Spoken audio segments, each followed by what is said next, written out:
오늘은 다른 것보다 부모님들의 멘탈 관리에 대한 이야기들을 나눴으면 좋겠어요.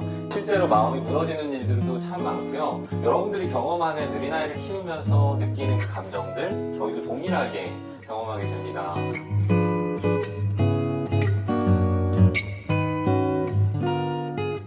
네, 오늘 이제 러블린의 성장일기로 두 번째 시간으로 함께 하는데요. 오늘은 다른 것보다 부모님들의 멘탈 관리에 대한 이야기들을 나눴으면 좋겠어요. 이제 학기 초에 학교에서 연락이 오거나 혹은 치료실에서 원치 않은 이야기들을 들었을 때 마음이 무너지잖아요. 네, 맞습니다. 그런 경험들 좀 해보셨죠? 너무 많죠. 사실 러블린의 성장일기라고 쓰고 부모의 성장일기라고 이야기하고 싶습니다. 맞습니다. 저도 이렇게 강의를 하거나 이렇게 유튜브를 하다 보면 아무래도 밝은 에너지 또 괜찮다, 할 수 있다 라는 말들을 많이 하다 보니까 오해를 하세요. 어떤 예, 의미죠? 어떤 어려움도 없는 것처럼. 근데 그렇지 않잖아요. 네, 맞습니다. 실제로 마음이 무너지는 일들도 참 많고요. 여러분들이 경험하는 느린아이를 키우면서 느끼는 그 감정들 저희도 동일하게 경험하게 됩니다. 오늘도 그 썰을 좀 나누면서 네. 어떻게 하면 이 멘탈을 관리할 수 있는지 저희의 네. 노하우들을 함께 나누는 시간이었으면 좋겠어요. 지난번에도 살짝 언급을 했었는데 이렇게 무례한 말을 들을 때가 있잖아요. 네, 뭐 맞습니다. 치료 상황이랄지 혹은 바깥에서랄지 부모님이랄지 뭐 다양한 상황 속에서 무례한 말을 들을 때 마음이 무너지는데 그런 경험 있으시잖아요. 너무 있죠. 네. 예상치도 못한 상황에서 우리 러블린을 둘러싼 환경에서 뭔가 러블린을 존중해주지 않고 러블린의 단점을 또 러블린의 성장과 상관없는 도움이 될 것 같은 이야기이지만 사실은 상대방을 존중해주지 않는 비난 섞인 이야기들을 들었을 때 그때 마음이 정말 무너지죠. 네.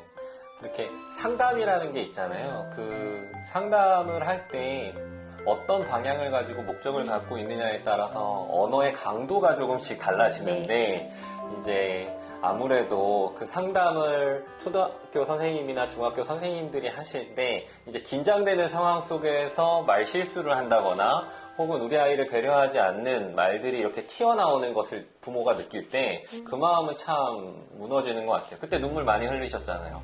네, 너무 많이 울었었죠. 네. 저는 그래가지고 1시간 정도 그 후 타임에 또 상담을 했어요. 이 부분에 대해서 다시 한번 나누면서 이야기를 했던 경험들이 있는데 쉽지 않은 경험들이었죠. 네. 또 저 역시도 이제 러블린을 키우면서 예상대로 되지 않는 경우들이 참 많이 있죠. 놀이터 같은 경우에서 아이가 밀려나는 경험들을 했을 때, 또 어린이집 같은 데에서 러블린이 속상한 경우들을 친구 또래 아이들한테 좋지 않은 이야기들 들었을 때나 그것 때문에 속상했을 때, 네, 그것 때문에 위축되어 있을 때, 이럴 때 참 마음이 무너지는 경험들을 하는데 우리 부모님들도 그런 마음이시겠죠. 네, 저는 우리 아이들이 사실 자신의 감정을 정확하게 알고 표현하는 방법들이 조금 미숙하잖아요. 러블린을 키우면서도 좀 그런 부분들이 있는 것 같아요. 아이가 정확하게 표현하지 못하고 또는 외부적으로 힘들었던 그 상황들을 잘 표현하지 못하니까 감정적으로 막 이렇게 표현을 할 때 또 부모는 이 아이들이 정서적인 것들을 배려해야 돼서 다 맞춰주다 보니 나의 정서는 좀 무너지는 느낌들을 그렇죠. 사실은 나는 어디서 이 정서를 보듬받나 이런 마음들을 좀 느낄 때가 있는 것 같아요. 그래서 치료실에 오시는 어머님들이 좀 지쳐 보이시는 부분들이 또 그런 것 같아요. 그리고 또 딸과 엄마잖아요. 네. 딸과 엄마의 감정적인 부분들, 또 아들의 그 에너지에 기가 빨리는 부모님들 많네요. 아이가 감정 표현이 서툴다 보니 어려움을 느끼는 경우들이 있을 것 같아요. 그러면 이러한 어려움이 있을 때 저희가 그냥 당하고만 있을 수는 없잖아요. 네. 맞습니다. 이럴 때 어떻게 좀 벗어날 수 있을까요? 첫 번째로는 이 상황을 온전하게 인정해야겠죠. 네. 네. 이 어려움은 맞아, 있는 거야. 우리에게 찾아오는 필연적인 부분들의 어려움이다라고 네. 인정하는 부모님들마다 이 어려움을 극복해야 돼라는 분들도 계시고 또 이 어려움들을 인정하기 싫어서 회피하는 분들도 계시고 또 이 어려움 때문에 너무 또 무너지시는 분들도 계시는데 담백하게 네. 어려움이 찾아왔다, 올 게 왔다 라고 생각하는 것도 참 중요한 마인드 중에 하나인 것 같아요. 그래서 눈물은 나고 네, 밤에 잠도 안 오고 화가 네, 나고. 네. 화도 나고 하는 상황들은 오지만 일단 그때가 왔구나 네. 라는 것들을 인정하고 시작한다 라고 하고요. 인정만 한다고 또 되는 건 아니잖아요. 그렇죠. 이제 네. 인정을 했으면 그래 여기서 머물지 않고 우리가 극복해보자. 그렇죠. 이런 플랜이 있어야겠죠. 저희는 먹을 거를 갑니다. 네, 그래서 이 커뮤니티 창에 저희 이제 치킨 먹었다, 매운 거 먹었다 이랬을 때가 저희 마음이 무너졌을 때예요. 네, 맞습니다. 그 주간의 영상을 보시면 얼굴이 많이 상해 있었습니다. 네. 맛있는 거 먹으면 사실 엔도핀이 돌잖아요. 네, 당이 맛있는 거 땡기고. 먹으면서 화났던 부분도 얘기하고, 네, 이래서 속상했다. 왜 우리한테 이렇게 얘기를 하지? 이렇게 얘기를 하면서 근데 또 맛있는 거를 먹으니까 기분은 또 좋아지고 이런 부분들이 있잖아요. 저희가 좀 단순해서 그런지 몰라도 먹는 걸로 푸는 게 좀 저희 러블린이 저희를 닮았나 봐요. 네, 그런 부분들이 또 있다. 두 번째는 또 뭐가 있나요? 근데 또 먹는 걸로만 채워지면 안 되니까 운동을 합니다. 아, 운동을, 먹고. 네. 맞아요. 저희는 이제 야간에 가까운 공원에 가요. 석촌호수라는 공원에 가서 걸어요. 그리고 거기를 좀 뛰어요.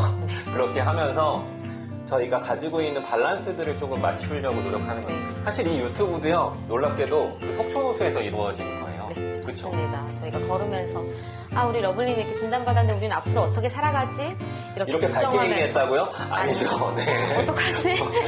우리 망했어. 이러면서. 한 주 걷고, 2주 걷고, 한 3주 걷다가 그럼 우리 유튜브를 한번 시작해볼까? 이렇게 시작했던 것 같습니다. 맞아요. 그리고 나중에 알았던 건데 저도 이제 체대를 나왔으니까 이제 이런 연구 결과가 있어요. 우울증에 걸린 사람들 가장 큰 처방은 밖에 일단은 나가서 걷는 거다. 그렇게 하면 우리의 뇌와 또 우리의 생각이 밸런스를 맞추기 때문에 육체적인 그 고단함이 또 생각을 조금 더 편안하고 릴렉스하게 해줄 수 있는 그런 방향들이 된다라고 해서 걷기 꼭 하시라고 추천해드리고 싶은 생각이 듭니다. 또 뭐가 있을까요? 커뮤니티. 네, 맞습니다. 커뮤니티가 있죠.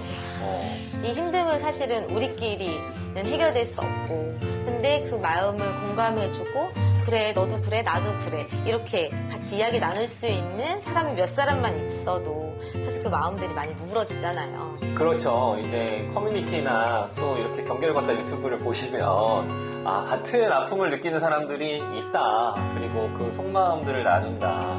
지난번 이제 시사직격 프로그램을 네.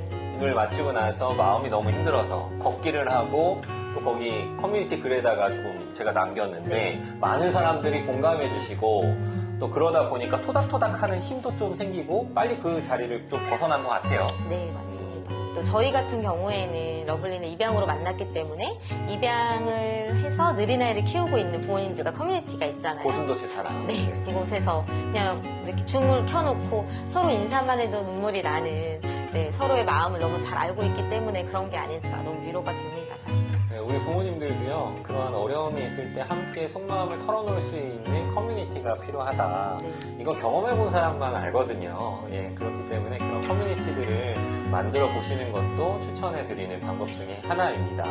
또 뭐가 있을까요? 네, 저희는 아무래도 신앙생활을 하고 있기 때문에 교회에 가서 저희 또 펑펑 울기도 하고, 네, 크게 찬양도 하고, 네, 기도도 사실 하고. 얼마 전에 세바시에서 세차장 이야기를 제가 좀 나눴죠. 네, 맞습니다. 세차장에서 눈물을 흘렸던 그 경험들, 그게 임팩트가 있었는지 맨날 세차장에서만 우는 줄 알았는데 그렇지 않고요. 교회 가서 기도하면서 울고 또 교회 안에서 좀 그러한 부분들을 많이 돌이켜보는 것 같아요. 무례한 말을 하는 사람들의 이야기에서도 이런 거였죠. 그 무례한 사람의 딸이 우리 러블린이 아니어서 다행이다. 네, 그런 맞습니다. 마음의 전환이 되면서 나에게 있어서 내 딸을 보내주신 이유가 뭘까라는 생각들을 갖게 되고 저는 개인적으로 이런 유튜브를 통해서 경계를 걷다의 구독자분들에게도 힘을 좀 얻는 것 같아요. 맞죠. 네, 저희가 힘들 때 얼굴이 이렇게 헬스케면은 어떻게 아시고, 네, 보람씨 얼굴이 왜 그러냐고, 네, 면도는 왜 안 했냐고, 막 이렇게 얘기해 주시는데 그 한마디 한마디가 되게 따뜻하게 들리고 힘이 나는 자리인 것 같습니다. 네, 학기 초 우리 아이 학교 보내시고 마음 많이 불안하시죠? 그리고 학교에서 이미 통화가 와가지고 연락이 오신 분들도 계실 거고요. 또 상담하시면서 여러 가지 상황들 속에서 마음이 무너지신 분들 계실 것 같아요. 오늘 이야기 나눈 거는요, 사실 저희의 아픔도 고백하는 거지만 모두가 이 길들을 걸어가고 있다라는 것들을 알려드리고 싶었어요. 물론 물론 해답을 알면 너무 좋겠죠. 하지만 그 해답을 안다고 해서 이 문제가 해결되는 건 아니거든요. 네. 그때그때마다 이 파도를 넘어가는 거, 그리고 그때그때마다 이 차가운 바람들을 지나가는 거, 그러고 나면 다시 한번 오늘을 살아낼 수 있는 힘이 생기지 않을까라고 생각합니다. 우리 함께 이 길 멋지게 걸어가 봅시다. 화이팅입니다.